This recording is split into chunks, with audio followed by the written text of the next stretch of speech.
Sisters and brothers of America,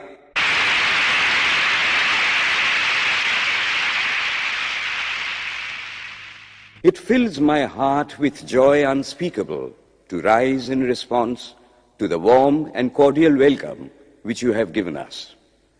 I thank you in the name of the most ancient order of monks in the world. I thank you in the name of the mother of religions. And I thank you in the name of the millions and millions of Hindu people of all classes and sects. My thanks also to some of the speakers on this platform who, referring to the delegates from the Orient, have told you that these men from far-off nations may well claim the honor of bearing to different lands the idea of toleration. I am proud to belong to a religion which has taught the world both tolerance and universal acceptance. We believe not only in universal toleration, but we accept all religions as true. I am proud to belong to a nation which has sheltered the persecuted and the refugees of all religions and all nations of the earth. I am proud to tell you that we have gathered in our bosom the purest remnant of the Israelites who came to southern India and took refuge with us in the very year in which their holy temple was shattered to pieces by Roman tyranny. I am proud to belong to the religion which has sheltered and is still fostering the remnant of the grand Zoroastrian nation. I will quote to you, brethren, a few lines from a hymn which I remember to have repeated from my earliest boyhood, which is every day repeated by millions of human beings. As the different streams, having their sources in different places, all mingle their water in the sea, so, O Lord, the different paths which men take through different tendencies, various though they appear, crooked or straight, all lead to Thee. The present convention, which is one of the most august assemblies ever held, is in itself a vindication, a declaration to the world of the wonderful doctrine preached in the Gita. Whosoever comes to me, through whatsoever form, I reach him. All men are struggling through paths which in the end lead to me. Sectarianism, bigotry, and its horrible descendant, fanaticism, have long possessed this beautiful earth. They have filled the earth with violence, drenched it often and often with human blood, destroyed civilization, and sent whole nations to despair. Had it not been for these horrible demons, human society would be far more advanced than it is now. But their time is come, and I fervently hope that the bell that tolled this morning in honor of this convention may be the death knell of all fanaticism, of all persecutions with the sword or with the pen, and of all uncharitable feelings between persons wending their way to the same goal.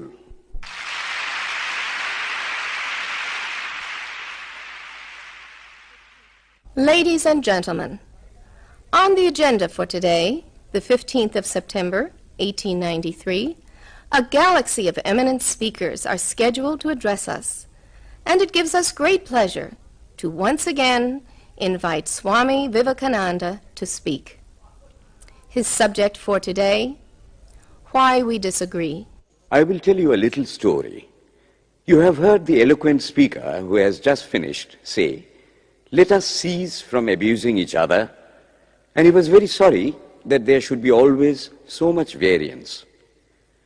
But I think I should tell you a story which would illustrate the cause of this variance. A frog lived in a well. It had lived there for a long time. It was born there and brought up there, and yet was a little small frog. Of course, the evolutionists were not there then to tell us whether the frog lost its eyes or not. But for our story's sake, we must take it for granted that it had its eyes, and that it every day cleansed the water of all the worms and bacilli that lived in it with an energy that would do credit to our modern bacteriologists. In this way, it went on and became a little sleek and fat.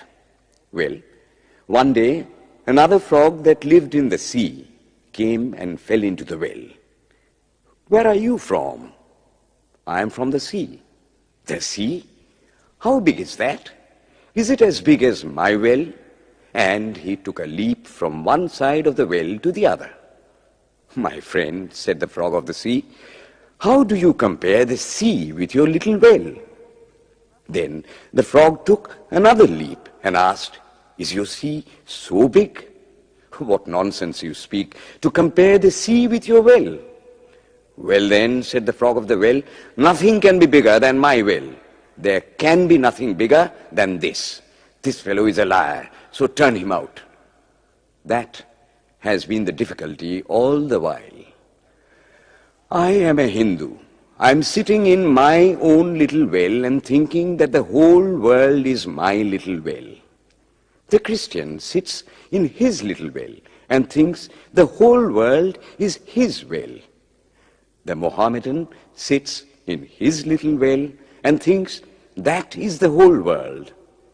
I have to thank you of America for the great attempt you are making to break down the barriers of this little world of ours, and hope that in the future the Lord will help you to accomplish your purpose.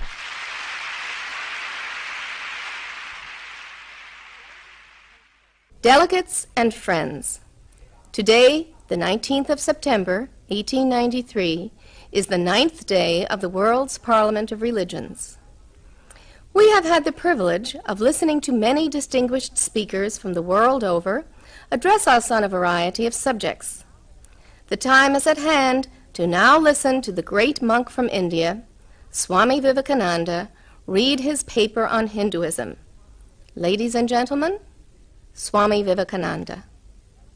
From the high spiritual flights of the Vedanta philosophy, of which the latest discoveries of science seem like echoes, to the low ideas of idolatry with its multifarious mythology, the agnosticism of the Buddhists and the atheism of the Jains, each and all have a place in the Hindu's religion.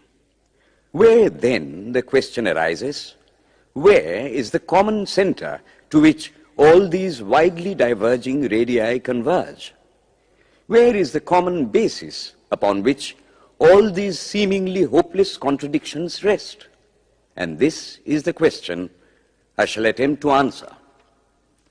The Hindus have received their religion through revelation, the Vedas. They hold that the Vedas are without beginning and without end. It may sound ludicrous to this audience how a book can be without beginning or end. But by the Vedas, no books are meant. They mean the accumulated treasury of spiritual laws discovered by different persons in different times. Just as the law of gravitation existed before its discovery and would exist if all humanity forgot it, so is it with the laws that govern the spiritual world. The moral, ethical, and spiritual relations between soul and between individual spirits and the Father of all spirits were there before their discovery and would remain even if we forgot them. The discoverers of these laws are called rishis, and we honor them as perfected beings. I'm glad to tell this audience that some of the very greatest of them were women. Here it may be said that these laws, as laws, may be without end, but they must have had a beginning. The Vedas teach us that creation is without beginning or end. Science is said to have proved that the sum total of cosmic energy is always the same. Then, if there was a time when nothing existed, where was all this manifested energy? Some say it was in a potential form in God. In that case, God is sometimes potential and sometimes kinetic, which would make him mutable. Everything mutable is a compound, and everything compound must undergo that change which is called destruction. So, God would die, which is absurd.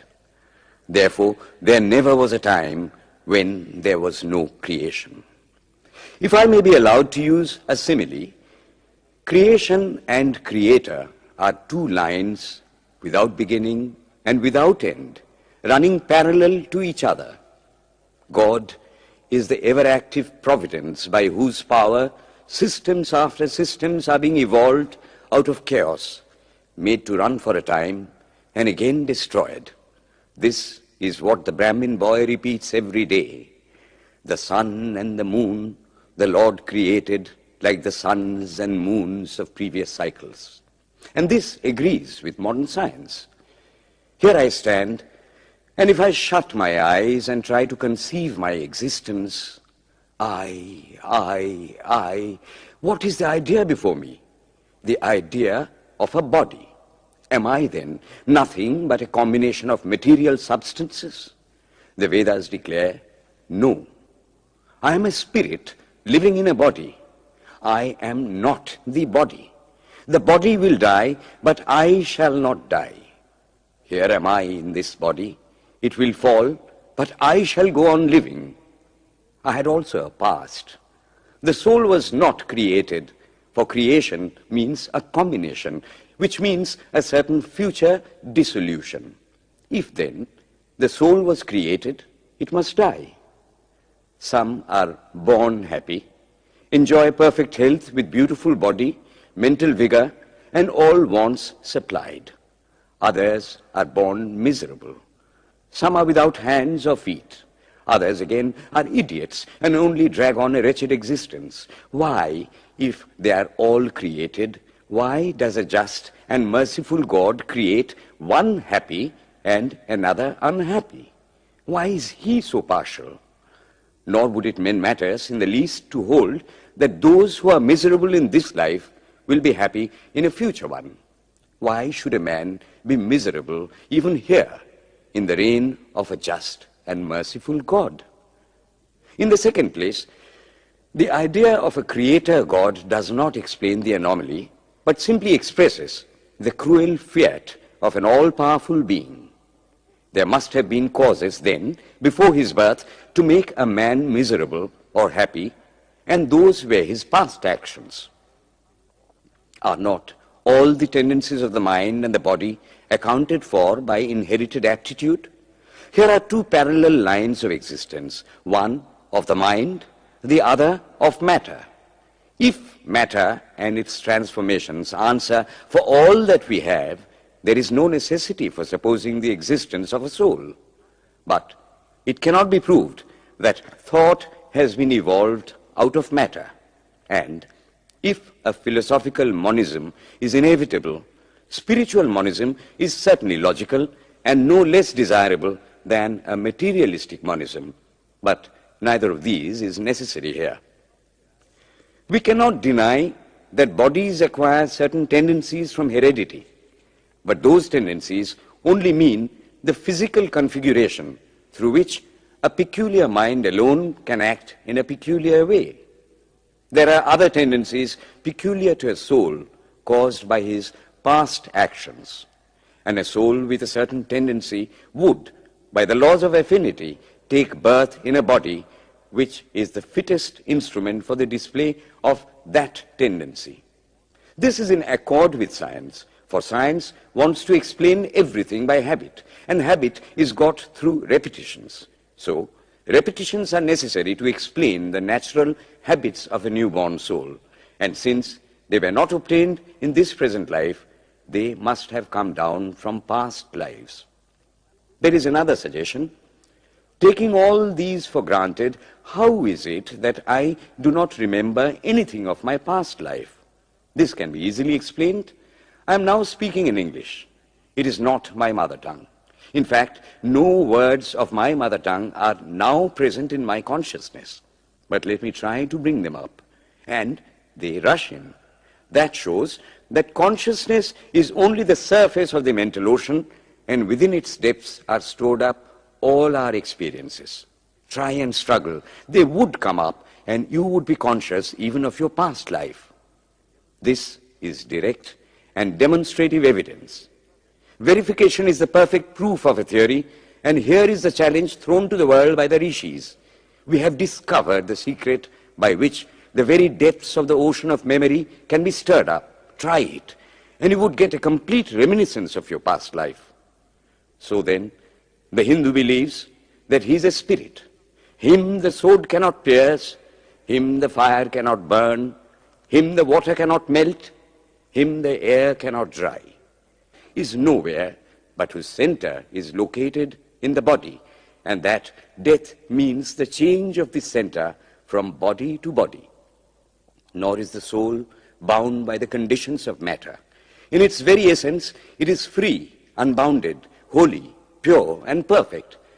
But somehow or other, it finds itself tied down to matter and thinks of itself as matter. Why should the free, perfect, and pure being be thus under the thraldom of matter is the next question. How can the perfect soul be deluded into the belief that it is imperfect? We have been told that the Hindus shirk the question and say that no such question can be there. Some thinkers want to answer it by positing one or more quasi-perfect beings and use big scientific names to fill up the gap. But naming is not explaining. The question remains the same. How can the perfect become the quasi-perfect? How can the pure, the absolute, change even a microscopic particle of its nature? But the Hindu is sincere. He does not want to take shelter under sophistry. He is brave enough to face the question in a manly fashion, and his answer is, I do not know. I do not know how the perfect being, the soul, came to think of itself as imperfect, as joined to and conditioned by matter. But the fact is a fact for all that. It is a fact in everybody's consciousness that one thinks of oneself as the body. The Hindu does not attempt to explain why one thinks one is the body. The answer, that it is the will of God, is no explanation. This is nothing more than what the Hindu says, I do not know. Well then, the human soul is eternal and immortal, perfect and infinite, and death means only a change of center from one body to another. The present is determined by our past actions, and the future by the present. The soul will go on evolving up or reverting back from birth to birth and death to death. But here is another question. Is man a tiny boat in a tempest, raised one moment on the foamy crest of a billow and dashed down into a yawning chasm the next, rolling to and fro at the mercy of good and bad actions, a powerless, helpless wreck in an ever-raging, ever-rushing, uncompromising current of cause and effect, a little moth placed under the wheel of causation, which rolls on, crushing everything in its way, and waits not for the widow's tears or the orphan's cry? The heart sinks at the idea. Yet, this is the law of nature. Is there no hope? Is there no escape? Was the cry that went up from the bottom of the heart of despair. It reached the throne of mercy, and words of hope and consolation came down and inspired a Vedic sage, and he stood up before the world and in trumpet voice proclaimed the glad tidings. Hear ye, children of immortal bliss, even ye that reside in higher spheres. I have found the ancient one who is beyond all darkness, all delusion. Knowing him alone, you shall be saved from death over again. Children of immortal bliss. What a sweet, what a hopeful name. Allow me to call you, brethren, by that sweet name, heirs of immortal bliss. Yea, the Hindu refuses to call you sinners. We are the children of God, the sharers of immortal bliss, holy and perfect beings. Ye divinities on earth, sinners, it is a sin to call a man so. It is standing libel on human nature. Come up, O lions, and shake off the delusion that you are sheep. You are souls immortal, spirits free, blessed and eternal. Ye are not matter, ye are not bodies. Matter is your servant, not you the servant of matter. Thus it is that the Vedas proclaim not a dreadful combination of unforgiving laws, not an endless prison of cause and effect, but that at the head of all these laws, in and through every particle of matter and force stands one, by whose command the wind blows, the fire burns, the clouds rain, and death stalks upon the earth. And what is his nature? He is everywhere, the pure and formless one, the Almighty and the All-Merciful. Thou art our Father, thou art our Mother, thou art our beloved friend, thou art the source of all strength, give us strength. Thou art he that beareth the burdens of the universe. Help me bear the little burden of this life. Thus sang the rishis of the Vedas. And how to worship him? Through love. He is to be worshipped as the one beloved, dearer than everything in this and the next life. This is the doctrine of love declared in the Vedas, and let us see how it is fully developed and taught by Krishna, whom the Hindus believe to have been God incarnate on earth. He taught that a man ought to live in this world like a lotus leaf, which grows in water but is never moistened by water. So a man ought to live in the world, his heart to God and his hands to work. It is good to love God for hope of reward in this or the next world, but it is better to love God for love's sake. And the prayer goes, Lord, I do not want wealth, nor children, nor learning. If it be thy will, I shall go from birth to birth. But grant me this, that I may love thee without the hope of reward. Love unselfishly for love's sake. One of the disciples of Krishna, the then Emperor of India, was driven from his kingdom by his enemies and had to take shelter with his queen in a forest in the Himalayas. And there, one day, the queen asked him how it was that he, the most virtuous of men, should suffer so much misery. Yudhishthira answered, Behold, my queen, the Himalayas. How grand and beautiful they are. I love them. They do not give me anything, but my nature is to love the grand, the beautiful. Therefore, I love them. Similarly, I love the Lord. He is the source of all beauty, of all sublimity. He is the only object to be loved. My nature is to love him, and therefore I love. I do not pray for anything. I do not ask for anything. Let him place me wherever he likes. I must love him for love's sake. I cannot trade in love. The Vedas teach that the soul is divine, only held in the bondage of matter. Perfection will be reached when this bond will burst, and the word they use for it is, therefore, mukti, freedom. Freedom from the bonds of imperfection, freedom from death and misery. And this bondage can only fall off through the mercy of God, and this mercy comes on the pure. So, purity is the condition of his mercy. How does that mercy act? He reveals himself to the pure heart. The pure and the stainless see God, yea, even in this life. Then and then only, all the crookedness of the heart is made straight. Then all doubt ceases. He is no more the freak of a terrible law of causation. This is the very center, the very vital conception of Hinduism. The Hindu does not want to live upon words and theories. If there are existences beyond the ordinary sensuous existence, he wants to come face to face with them. If there is a soul in him which is not matter, if there is an all-merciful universal soul, he will go to him direct. He must see him, and that alone can destroy all doubts. So, the best proof a Hindu sage gives about the soul, about God, is, I have seen the soul, I have seen God. And that is the only condition of perfection. The Hindu religion does not consist in struggles and attempts to believe a certain doctrine or dogma, but in realizing, not in believing, but in being and becoming. Thus, the whole object of their system is by constant struggle to become perfect, to become divine, to reach God and see God. And this reaching God, seeing God, becoming perfect, even as the Father in heaven is perfect, constitutes the religion of the Hindus. And what becomes of a man when he attains perfection? He lives a life of bliss infinite. He enjoys infinite and perfect bliss, having obtained the only thing in which man ought to have pleasure, namely God, and enjoys the bliss with God. So far, all the Hindus are agreed. This is the common religion of all the sects of India. But then, perfection is absolute, and the absolute cannot be two or three. It cannot have any qualities. It cannot be an individual.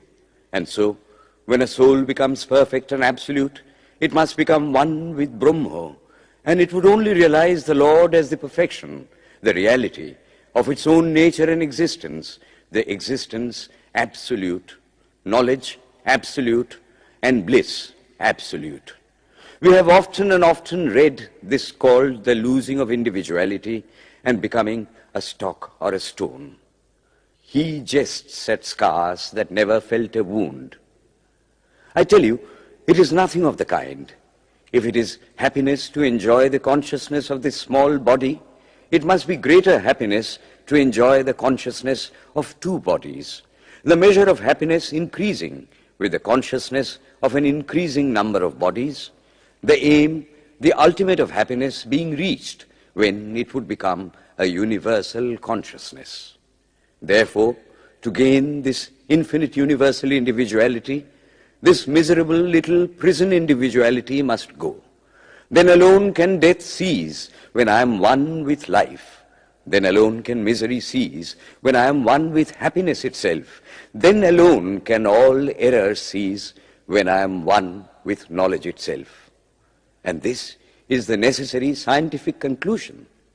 Science has proved to me that physical individuality is a delusion, that really my body is one little continuously changing body in an unbroken ocean of matter, and Advaita, or unity, is the necessary conclusion with my other counterpart, soul.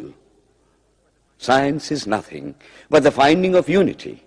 As soon as science would reach perfect unity, it would stop from further progress, because it would reach the goal.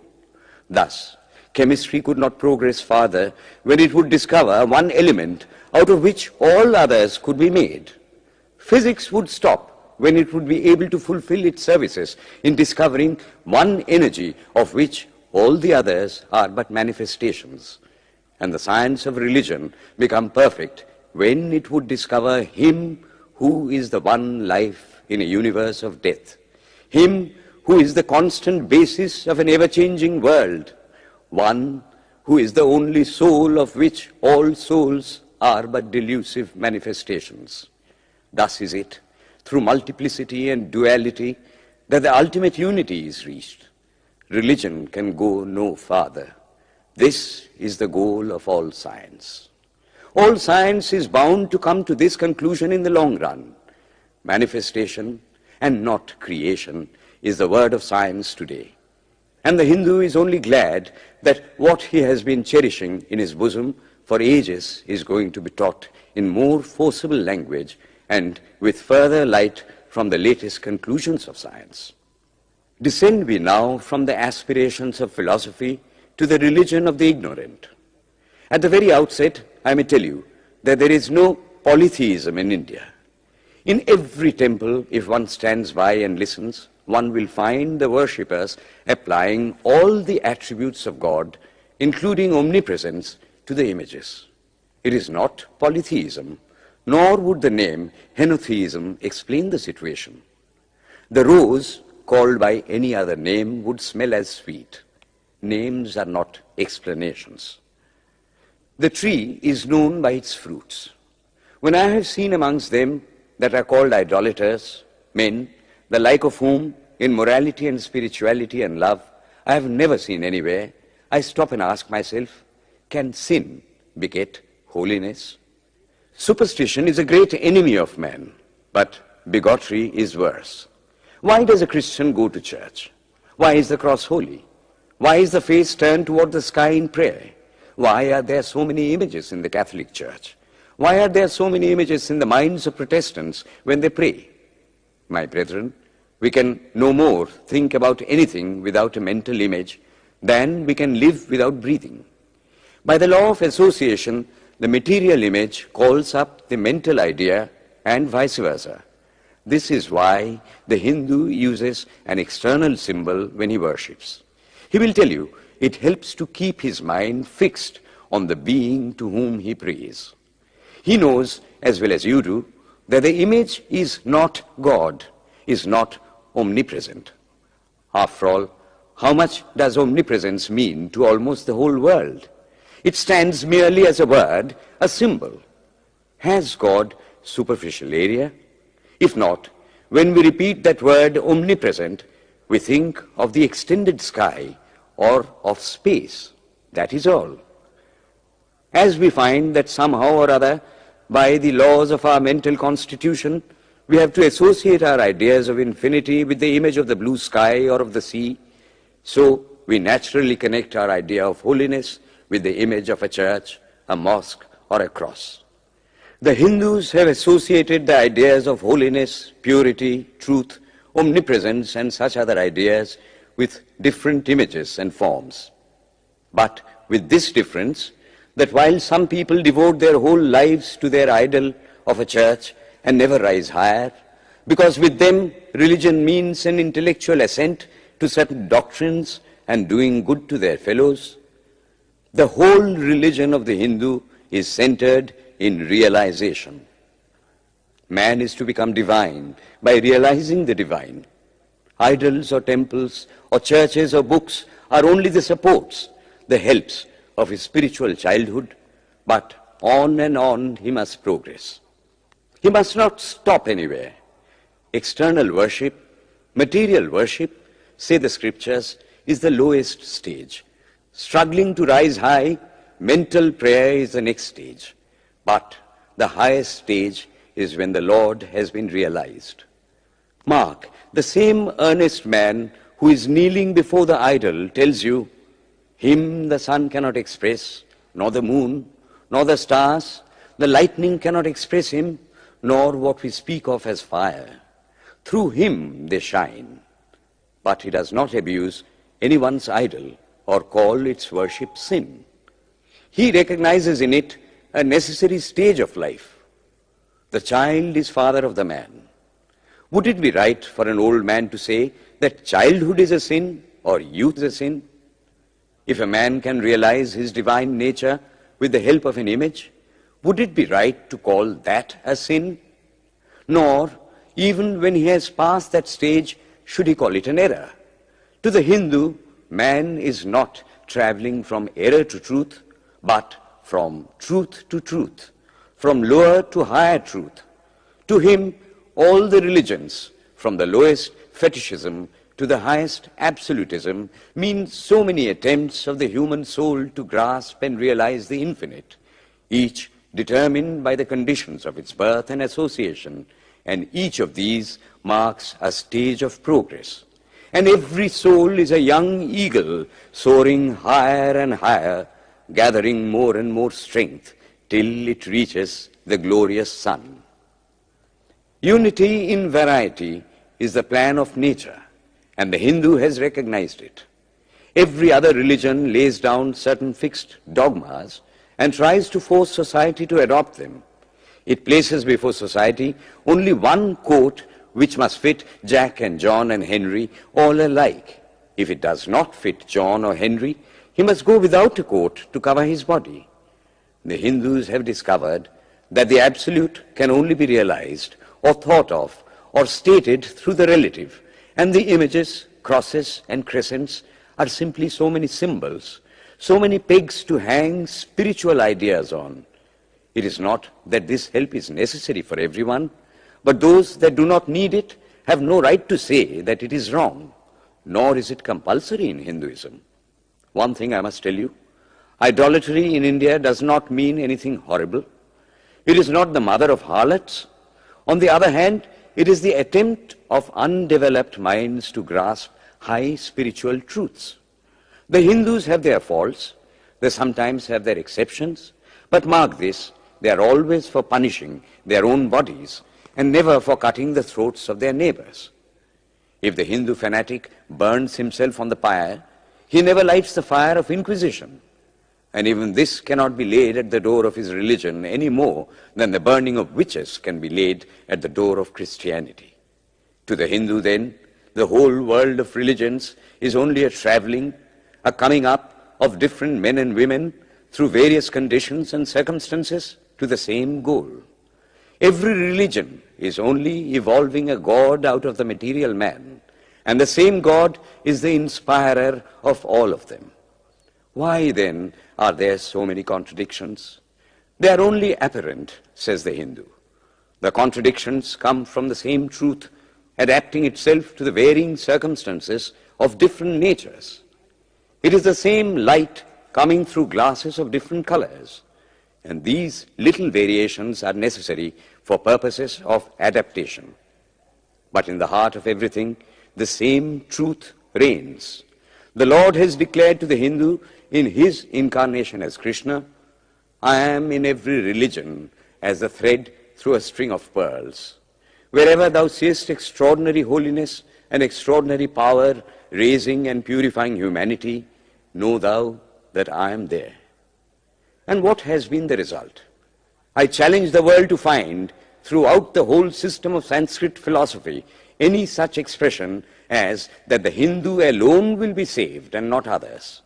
Says Vyasa, we find perfect men even beyond the pale of our caste and creed. One thing more, how then can the Hindu, whose whole fabric of thought centers in God, believe in Buddhism, which is agnostic, or in Jainism, which is atheistic? The Buddhists or the Jains do not depend upon God, but the whole force of their religion is directed to the great central truth in every religion, to evolve a God out of man. They have not seen the Father, but they have seen the Son. And he that hath seen the Son hath seen the Father also. This, brethren, is a short sketch of the religious ideas of the Hindus. The Hindu may have failed to carry out all his plans, but if there is ever to be a universal religion, it must be one which will have no location in place or time, which will be infinite like the God it will preach, and whose sun will shine upon the followers of Krishna and of Christ, on saints and sinners alike, which will not be Brahminic or Buddhistic, Christian or Mohammedan, but the sum total of all these, and still have infinite space for development, which in its Catholicity will embrace in infinite arms and find a place for every human being, from the lowest groveling savage, not far removed from the brute, to the highest man towering by the virtues of his head and heart almost above humanity, making society stand in awe of him and doubt his human nature. It will be a religion which will have no place for persecution or intolerance in its polity, which will recognize divinity in every man and woman, and whose whole scope, whose whole force will be centered in aiding humanity to realize its own true divine nature. May he, who is the Brahma of the Hindus, the Ahura Mazda of the Zoroastrians, the Buddha of the Buddhists, the Jehovah of the Jews, the Father in heaven of the Christians, give strength to you to carry out your noble idea. The star arose in the east. It traveled steadily towards the west, sometimes dimmed and sometimes effulgent, till it made a circuit of the world.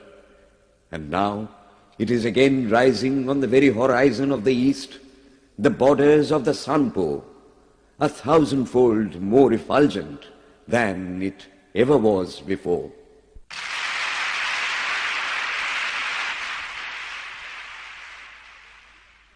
Today, the 26th of September, 1893, is the penultimate day of this Parliament of Religions at Chicago. We have listened to engrossing discourses on the religions and theologies of the participating countries in these past 2 weeks. In continuing the series, Swami Vivekananda will now speak on Buddhism, the fulfillment of Hinduism. The religion of the Hindus is divided into two parts, the ceremonial and the spiritual. The spiritual portion is specially studied by the monks. In that, there is no caste. A man from the highest caste and a man from the lowest may become a monk in India, and the two castes become equal. In religion, there is no caste. Caste is simply a social institution. When Buddha was teaching, Sanskrit was no more the spoken language in India. It was then only in the books of the learned. Some of Buddha's Brahmin disciples wanted to translate his teachings into Sanskrit, but he distinctly told them, "I am for the poor, for the people. Let me speak in the tongue of the people." And so, to this day, the great bulk of his teachings are in the vernacular of that day in India. Whatever may be the position of philosophy, whatever may be the position of metaphysics, so long as there is such a thing as death in the world, so long as there is such a thing as weakness in the human heart, so long as there is a cry going out of the heart of man in his very weakness, there shall be a faith in God. Let us then join the wonderful intellect of the Brahmin with the heart, the noble soul, the wonderful humanizing power of the great master.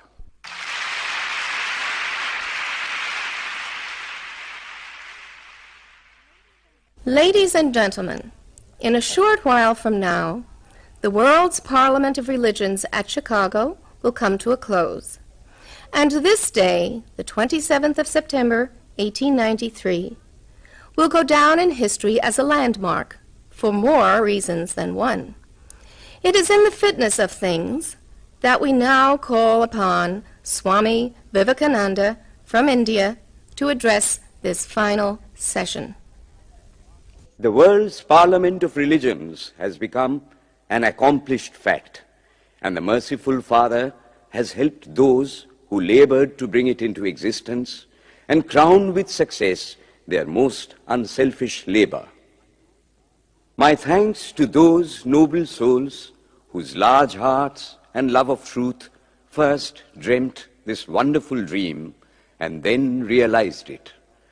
My thanks to the shower of liberal sentiments that has overflowed this platform. My thanks to this enlightened audience for their uniform kindness to me and for their appreciation of every thought that tends to smooth the friction of religions. A few jarring notes were heard from time to time in this harmony. My special thanks to them, for they have, by their striking contrast, made the general harmony the sweeter. Much has been said of the common ground of religious unity. I am not going just now to venture my own theory, but if anyone here hopes that this unity will come by the triumph of any one of the religions and the destruction of the others, to him I say, brother, yours is an impossible hope. Do I wish that the Christian would become Hindu? God forbid. Do I wish that the Hindu or Buddhist would become Christian? God forbid. The seed is put in the ground, and earth and air and water are placed around it. Does the seed become the earth or the air or the water? No. It becomes a plant. It develops after the law of its own growth, assimilates the air, the earth, and the water, converts them into plant substance, and grows into a plant. Similar is the case with religion. The Christian is not to become a Hindu or a Buddhist, nor a Hindu or a Buddhist to become a Christian, but each must assimilate the spirit of the others and yet preserve his individuality and grow according to his own law of growth. If the Parliament of Religions has shown anything to the world, it is this. It has proved to the world that holiness, purity, and charity are not the exclusive possessions of any church in the world, and that every system has produced men and women of the most exalted character. In the face of this evidence, if anybody dreams of the exclusive survival of his own religion and the destruction of others, I pity him from the bottom of my heart and point out to him that upon the banner of every religion will soon be written, in spite of resistance, help and not fight, assimilation and not destruction, harmony and peace and not dissension.